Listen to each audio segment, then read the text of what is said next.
নমস্কার বন্ধুগণ, আমি শ্রী অরবিন্দ। এখন আপনাদের জানাচ্ছি 2025 সাল কন্যা রাশির কেমন যাবে। তবে ডিটেলসে নয়, 10টি উল্লেখযোগ্য পয়েন্ট দিয়ে আপনাদের জানাচ্ছি, সেগুলো মাথায় রাখবেন। প্রথমেই বলছি, রাশিচক্র অনুযায়ী 25 সালের কন্যা রাশি বা লগ্নের জাতক জাতিকাদের লগ্নে কেতু থাকবে এবং সপ্তমে রাহু থাকবে। ষষ্ঠে শুরুতেই থাকবে শনি, আর মার্চ মাসের 29 তারিখে শনি সপ্তমে যাবে। বৃহস্পতি চতুর্থপতি এবং সপ্তমপতি নবমে বক্রী অবস্থায় থাকছে। 14ই মে দশমে প্রবেশ করবে, আর দশম থেকে মঙ্গল একাদশে প্রবেশ করবে এপ্রিলের 3 তারিখে, তবে নিচস্থ ঘর। এই হলো গ্রহগত অবস্থান। এই অবস্থানের ভিত্তিতে কি ফল পাবেন সেটাই জানাচ্ছি। সংসার সুখী হবে ফেব্রুয়ারির 12 তারিখের পর থেকে। এখন অনেক হিজিবিজি চাপ থাকবে, দুনিয়ার সব চাপ আপনার মাথায় মনে হবে, সেগুলো কমতে থাকবে। প্রথম। দ্বিতীয় পয়েন্ট, জীবনসঙ্গীর শরীর ভালো হবে বা রোগ মুক্ত হবে ফেব্রুয়ারি 6 তারিখের পর থেকে। থার্ড পয়েন্ট, ব্যবসায় অসফলতা বা মানসিক দ্বন্দ্ব থেকে রেহাই পাবেন মে মাসের পর থেকে।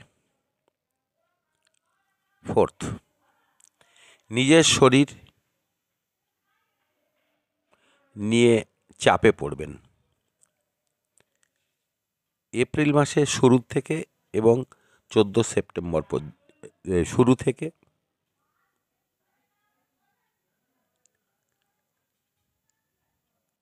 আর 14 সেপ্টেম্বর থেকে বেশ ভালো থাকবেন বাকি বছরটা।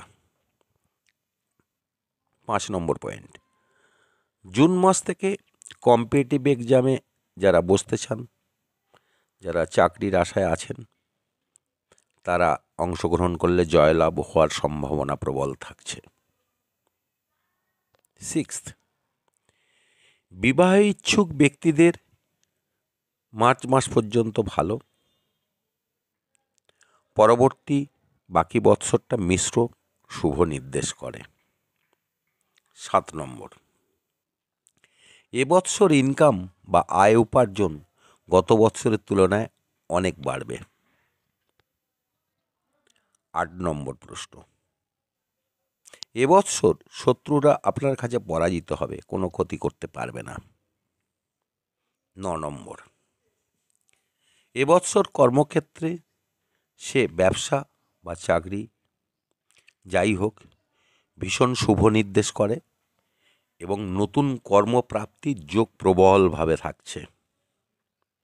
10 নম্বর প্রশ্ন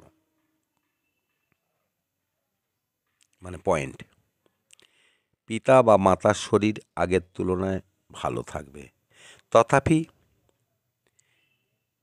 বেশি যাদের সমস্যা আছে, বেশি বয়সী যাদের সমস্যা আছে হার্টের বা অত্যধিক রক্তচাপ যাদের আছে, তারা সাবধান হবেন নভেম্বরের প্রথম সপ্তাহ থেকে 4 মাস। এটা খুবই গুরুত্বপূর্ণ একটি পয়েন্ট। আজ এই পর্যন্ত। আমি শ্রী অরবিন্দ। আশা করছি ভালো লাগবে। ভালো লাগলে লাইক, শেয়ার, কমেন্টস করবেন। সাবস্ক্রাইব করতে ভুলবেন না পরবর্তী ভিডিওর জন্য। ধন্যবাদ। ভালো থাকবেন। শুভ যাক আপনাদের 2025 সাল।